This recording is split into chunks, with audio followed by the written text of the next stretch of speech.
आइए, अभी तक हम सूर्यवंश की कथा सुन रहे थे। अब चंद्रवंश में प्रवेश करेंगे। कल बताए थे कि कल इस मंडप तले भगवान श्री कृष्ण और भगवान श्री राम जी का जन्म होगा। तो राम जी का तो हो गया, अब कृष्ण कन्हैया का होगा। तो आप सभी लोग बोले थे ना कि माखन मिश्री लाना है, तो कोई बात नहीं है। यहाँ पर यजमान जी व्यवस्था किए हैं, आप लोग बस खाली धैर्य से बैठे रहिए, कथा सुनिए, इतना ही आप लोगों का काम है। देखिए, कृष्ण अभी कुछ समय पहले बात चल रही थी, राजा दशरथ के घर पुत्र नहीं हो रहा था, तो यज्ञ हुई मथुरा में। भगवान कृष्ण की जन्मभूमि है। अजमेर, द्विमेर, सूरसेन प्रभृति ये सब कौन है? भगवान कृष्ण के वंशज हैं। और कंस को आप जानते ही हो, कंस मथुरा के राजा। इससे पहले राजा नहीं था कंस। जब कंस का जन्म हुआ था तो जन्म के समय नारद जी आए और नारद जी बताए कंस के पिता से कि ये बहुत अत्याचारी होगा और इसको तुम अपने घर में पालोगे। तो कंस के पिता विचार किए कि इसको घर में रखकर क्या करेंगे, इसको मैं अभी से ही निकाल देता हूँ। पहले के लोग ऐसा होते थे, जब बच्चों को समझ जाते थे तो वो घर से दूर कर देते थे। आज के लोग तो जेल से छुड़ाकर घर लाते हैं, लेकिन पहले ऐसा नहीं था। तो कंस को ले जाकर यमुना जी में बहा दिए। और इधर वसुदेव जो हैं, उनके पिताजी उसको पाए यमुना में, तो पकड़ लिए। देखिए तो बड़े सुंदर बालक है ये, तो ले चलते हैं, पालन पोषण करेंगे घर में।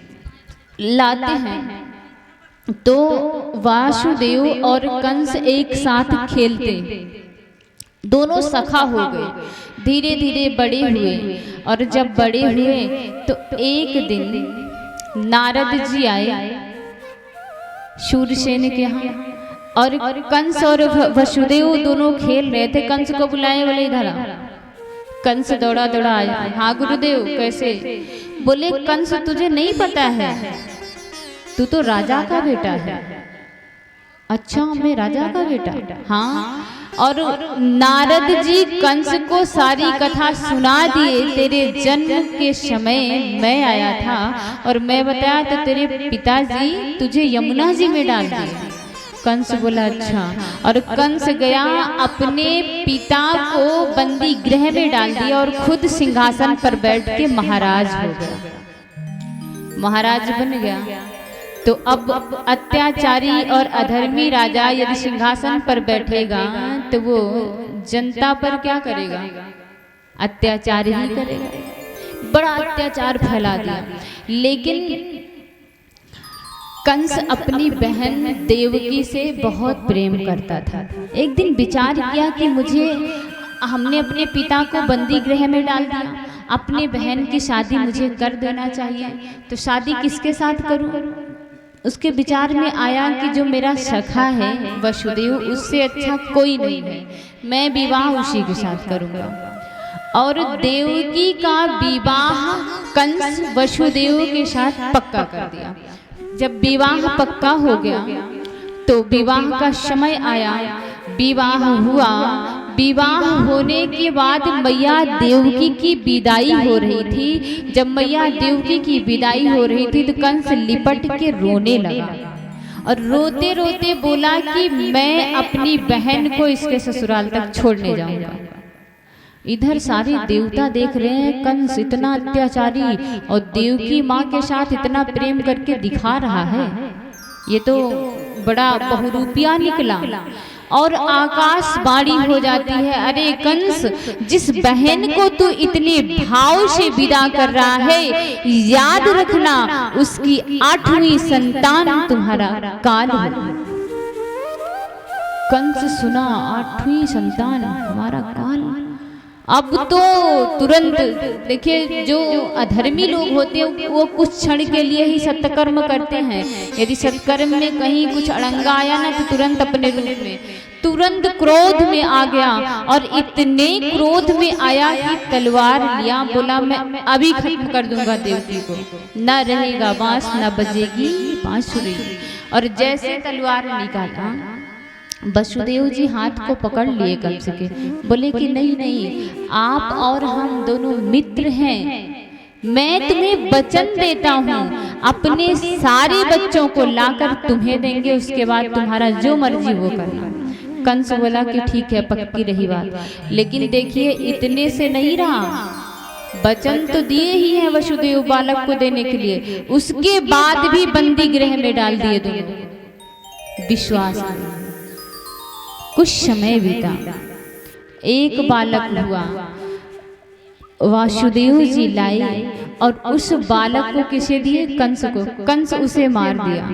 दूसरे को दिए, कंस उसको भी मारा। तीसरा, चौथा, पांचवा, छठा, 6 बालकों को कंस मार डाला। 7वें नंबर पर जब मैया देवकी गर्भवती हुई तब पता ही नहीं चला गर्भ का।